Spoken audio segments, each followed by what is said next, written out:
C'est une grande joie de vous encourager par cette nouvelle émission « Parole de vie ». Pour vous servir, le pasteur Walter Zanzen, qui se fait un grand plaisir d'être avec vous pendant ces quelques minutes. Le thème est intéressant et important. Je l'ai intitulé « Des générations ensemble pour servir Dieu ». Vivre ensemble en tant que génération est un thème qui est souligné tout au long de la Bible. Il est dit déjà par la bouche de Moïse, dans Exode chapitre 3, vous trouverez cela, qu'il est vraiment appelé le Dieu des générations. Par exemple, il est dit, tu parleras ainsi aux enfants d'Israël, l'Éternel, le Dieu de vos pères, le Dieu d'Abraham, d'Isaac, de Jacob, m'envoie vers vous, voilà mon nom d'éternité, et voilà mon nom de génération en génération. Il est dit ailleurs que les projets de Dieu durent de génération en génération. Les projets de Dieu ne s'arrêtent pas à une génération et Dieu ne travaille jamais qu'avec une seule génération. C'est le Dieu des générations. La fidélité et les desseins de Dieu durent de génération en génération. Nous allons donc nous arrêter quelques instants sur cet important principe biblique des générations.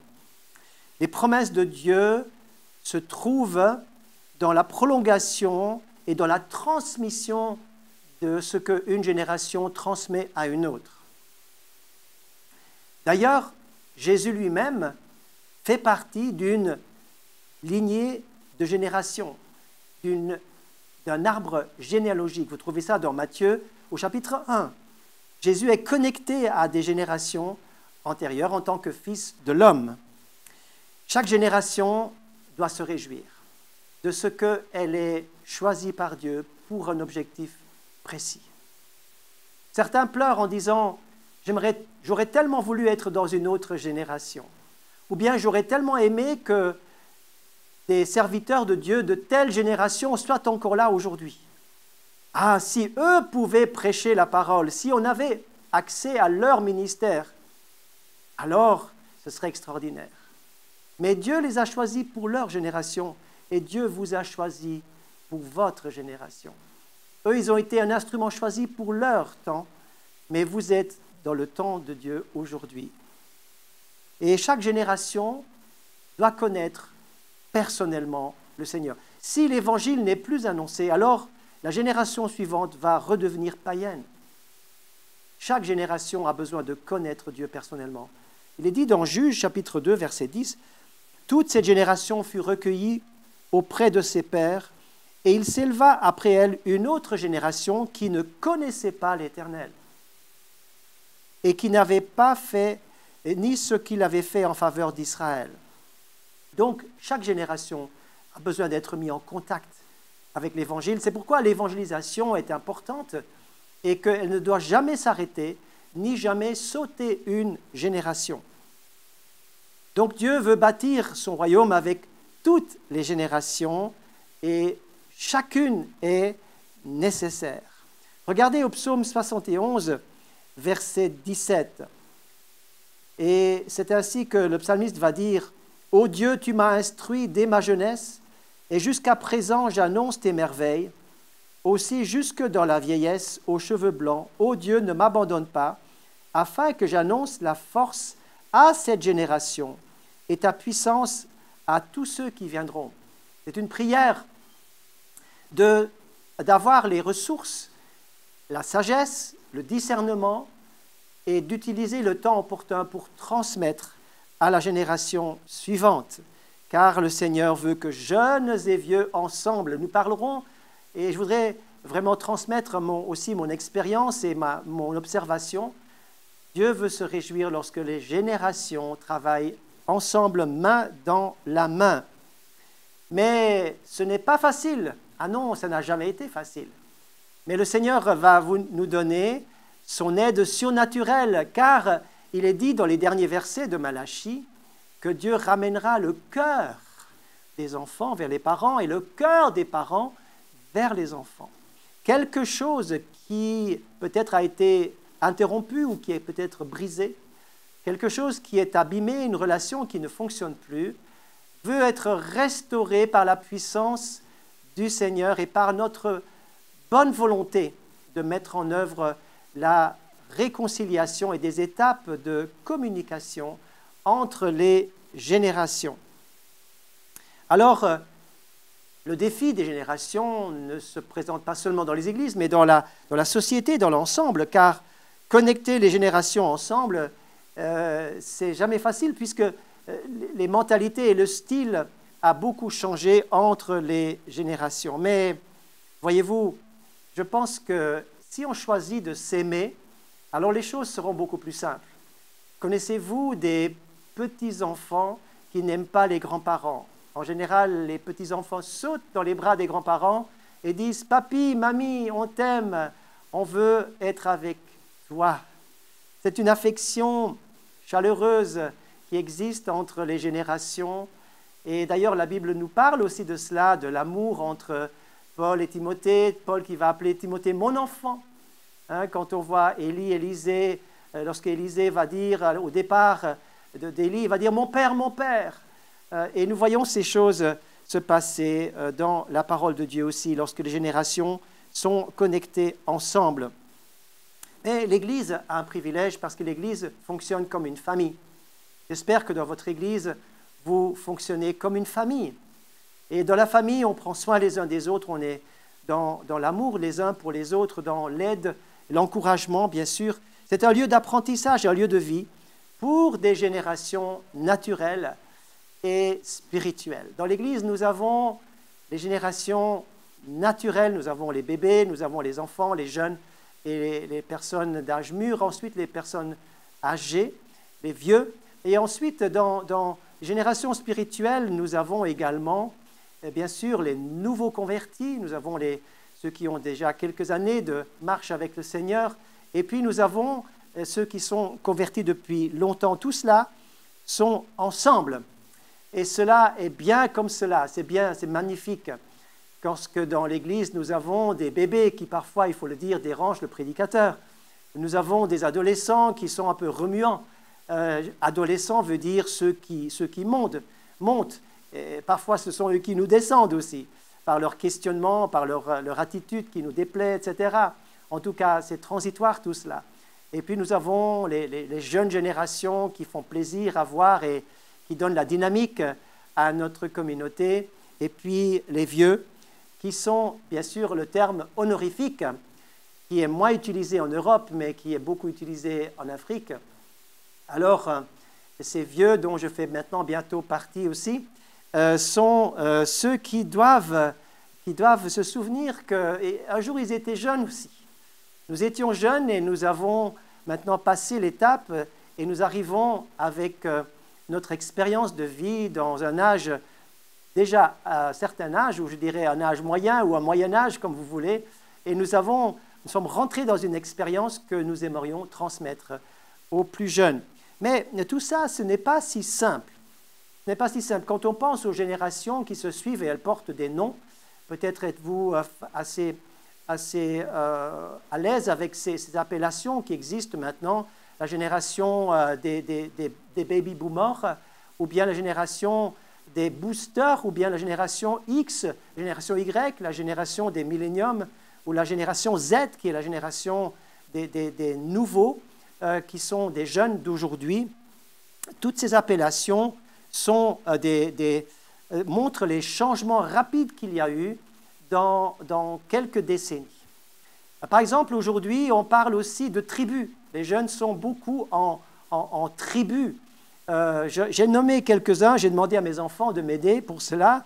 Je me suis un petit peu informé et je ne les connais pas tous, mais il y a, par exemple, les jeunes qui se rassemblent sous forme d'intérêt.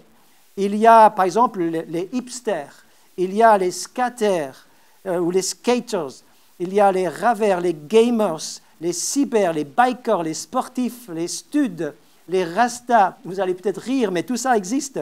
Les gothiques, les Jesus Freaks, les baba cool, les harders, les Barbie, les rétro.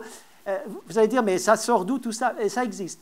Ça existe peut-être plus dans certaines régions du monde que dans d'autres. Mais aujourd'hui, il y a une espèce de rassemblement, non plus comme autrefois pour certains intérêts, mais ici par affinité. Ce que je vais vous dire maintenant est un peu cliché, mais cela nous aide. Les générations anciennes étaient très engagées et très fidèles et solides, constants dans la durée, alors qu'aujourd'hui, beaucoup misent sur des relations, non pas à long terme, mais des relations qui me rapportent et qui me donnent quelque chose. Autrefois, on était fidèle sur la durée, quelles que soient les circonstances, mais aujourd'hui, la fidélité, c'est parce qu'il faut que ça me rapporte quelque intérêt. Je vous dis ça, ce sont des clichés, ce n'est pas partout comme cela. Il était beaucoup question avant du service, maintenant il est beaucoup plus question du bien-être personnel. Avant, les habitudes étaient longues et constantes. Aujourd'hui, il faut toujours du neuf, de l'initiative, du changement. Avant, on était très loyal face à son Église, entre autres, et face à certaines structures. Maintenant, on est loyal face à sa tribu, dont je vous ai cité quelques exemples tout à l'heure.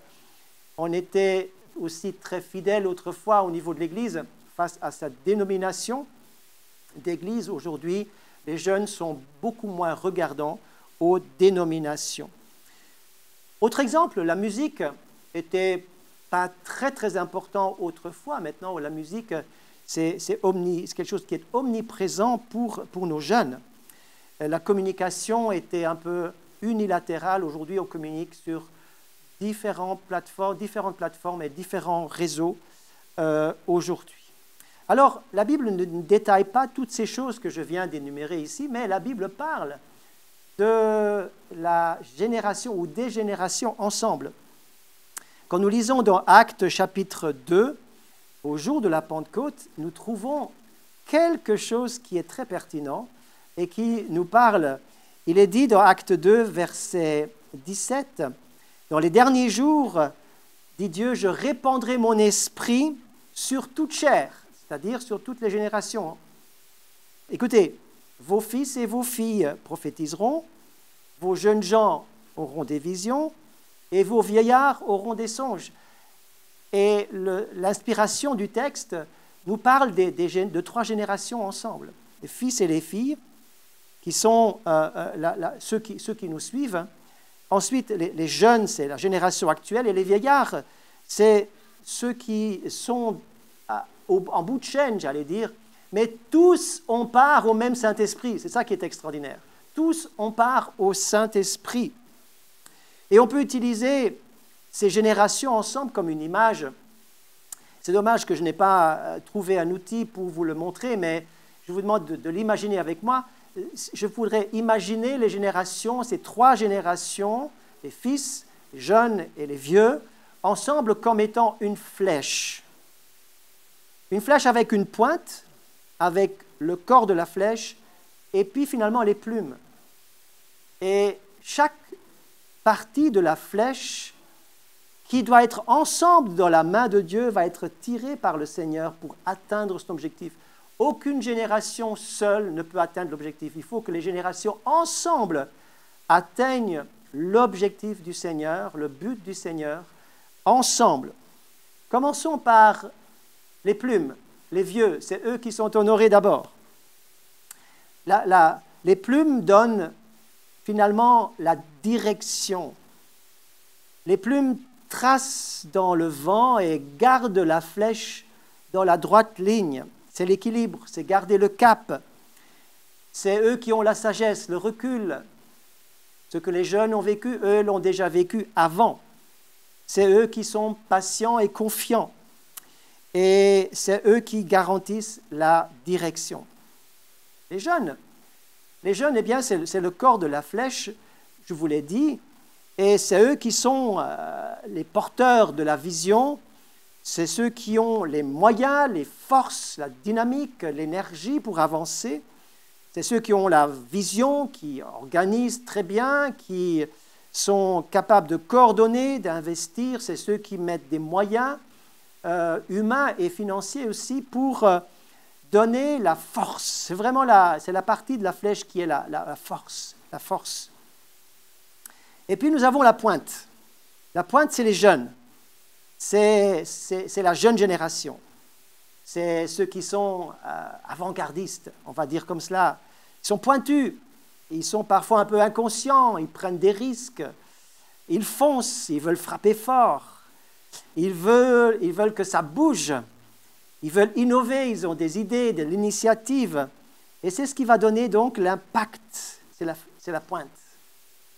La pointe, le corps de la flèche et les plumes ensemble donnent une flèche dans la main de Dieu qui va être puissante, qui va être opérationnelle pour atteindre l'objectif. Ensemble. Des générations ensemble. Je répète, aucune génération seule ne peut atteindre l'objectif. J'ai rencontré certains pasteurs de jeunesse qui ne supportaient plus le cadre de leur église. Et ils ont sorti le groupe de jeunes de leur église pour démarrer leur propre communauté. Mais certains ont réussi, mais d'autres pas. Parce qu'on ne peut pas finalement démarrer une œuvre par opposition à une autre. Il nous faut la bénédiction des anciens pour démarrer. Il faut l'envoi des anciens pour réussir. Nous avons besoin de la force, de la stabilité que donnent les plumes. Et des jeunes qui sont partis en révolte, souvent j'en ai connu qui sont revenus vers les aînés pour demander pardon. J'ai vécu une fois une pastorale dans un autre pays d'Afrique où j'ai parlé de cette thématique pendant tout un week-end. Et à la fin, nous avons demandé un temps de prière et j'ai vu plein de jeunes venir vers les aînés, mais j'ai aussi vu des aînés vers des jeunes. Parce que je voudrais dans ce message, je ne sais pas si j'aurai le temps pour tout vous dire, mais je voudrais que nous puissions toucher certains points pratiques. Les générations spirituelles se trouvent dans la Bible, dans le livre de la lettre de Jean, 1 Jean, chapitre 2, verset 12, je vous lis. « Je vous écris, petits enfants, parce que vos péchés sont pardonnés à cause de son nom. Je vous écris, Père, parce que vous avez connu celui qui est dès le commencement. Je vous ai écrit, jeunes gens, parce que vous avez vaincu le malin. Je vous ai écrit, petits enfants, parce que vous avez connu le Père. Je vous ai écrit, Père, parce que vous avez connu celui qui est dès le commencement.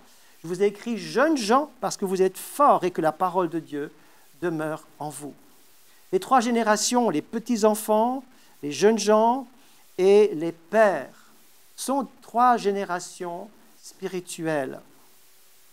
Les petits-enfants, c'est ceux qui découvrent l'Évangile. Beaucoup de conversions ont lieu dans l'enfance et dans la première jeunesse. Il est dit, souviens-toi de ton Créateur dans ta jeunesse. Et le danger de cette génération, c'est de vivre beaucoup par les émotions. Et lorsque le petit enfant spirituel ne sent plus l'atmosphère des premiers jours, il est tout perdu, il croit que Dieu l'a oublié. Mais cette première génération est belle parce qu'elle est fraîche, elle découvre, et c'est toujours magnifique quand un enfant découvre la vie. Et nous sommes très reconnaissants. La reconnaissance. Et je dirais, combien de jeunes qui se convertissent aujourd'hui devraient être reconnaissants à leur père, à leurs parents, ou à des gens qui ont prié pour eux.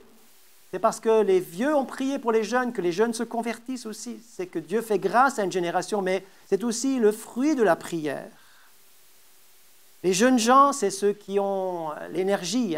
L'énergie, nous l'avons dit, la fraîcheur, l'enthousiasme, la force. Je vous ai écrit, jeunes gens, parce que vous êtes forts et que vous avez vaincu le malin. Ils réalisent leur impact, leur force. Et je viens de me rendre compte aussi d'une rencontre de jeunesse où il y avait plus de 6000 jeunes en Suisse qui ont eu lieu en fin d'année. Et sur le pont entre l'année, enfin vers la nouvelle année. Et ils étaient 6000, c'est tout un ministère de jeunesse spécifiquement. Et on voit cette dynamique, cette force de la louange, cette force dans le service, cette force dans l'enthousiasme et la passion qui est une découverte pour beaucoup. Beaucoup de gens se convertissent dans ces camps, c'est magnifique. Alors, parlons quelques instants des plumes, des vieux, qui, eux, ont la sagesse, ont l'expérience et doivent aider les jeunes à discerner leur temps. Et la difficulté réside souvent dans le fait qu'il faut amener l'expérience dans la nouvelle génération, sans que les jeunes mettent les pieds contre le mur et disent « mais on n'a pas besoin de cela ». Et les aînés ou les vieux doivent finalement ne pas mettre leur tradition en avant pour les maintenir coûte que coûte. Mais il faut discerner avec les jeunes ce qui est utile pour eux et ce qui n'a plus cours d'être, parce que c'était bon pour leur génération. Alors, je voudrais vous encourager, chers vieux, à bénir les jeunes, à encourager. Peut-être que vous, dans votre génération, on ne vous a pas beaucoup encouragé. Vous n'avez pas profité de l'encouragement, mais vous, à votre tour, encouragez. C'était mon cas.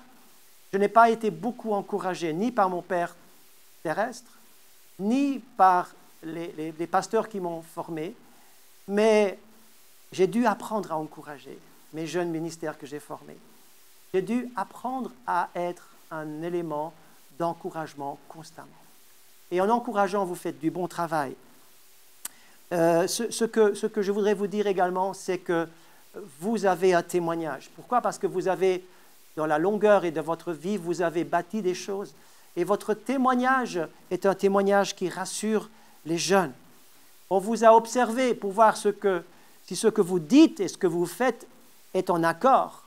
Et votre témoignage est porteur. Et c'est à vous que j'aimerais dire, soyez des pères et des mères spirituels pour la jeune génération. Soyez des pères et des mères. Des pères qui aiment, qui encouragent, qui tracent la route, qui encouragent pour l'avenir. Le présent siècle pour nos jeunes n'est pas facile. Les jeunes sont confrontés à tellement de tentations, tellement de possibilités de tomber dans des travers ou de dévier ou de pécher que nous, les vieux, nous n'avons pas connu. Et nous devons encourager, prier pour eux, les porter, leur tracer vraiment le chemin, leur donner les moyens pour avancer et non pas vivre en opposition. Jeunes et vieux doivent se réjouir ensemble, non pas se supporter bon gré mal gré, mais ils doivent se réjouir ensemble. J'espère que c'est votre cas. Transmettez le meilleur de ce que Dieu vous a donné. Ne vous isolez pas, mais allez vers les jeunes. Peut-être que vous dites, mais les jeunes ne viennent pas vers moi. Alors vous, allez vers les jeunes et invitez-les à votre table. Faites une activité ensemble. Intéressez-vous à ce qu'ils font. Et vous verrez que le contact va s'établir et ils vont être demandeurs. Peut-être que certains jeunes n'osent pas vous approcher, mais vous faites un pas. Mettez-vous à leur niveau et vous verrez tout ce que vous pourrez encore transmettre.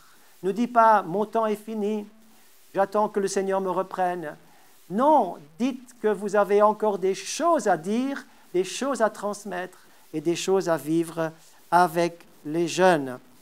Faisons route ensemble, cultivons la reconnaissance, sachons nous apprécier et surtout nous reconnaître. Reconnaissons le travail des uns et des autres. Les jeunes ne vont pas faire comme nous avons fait.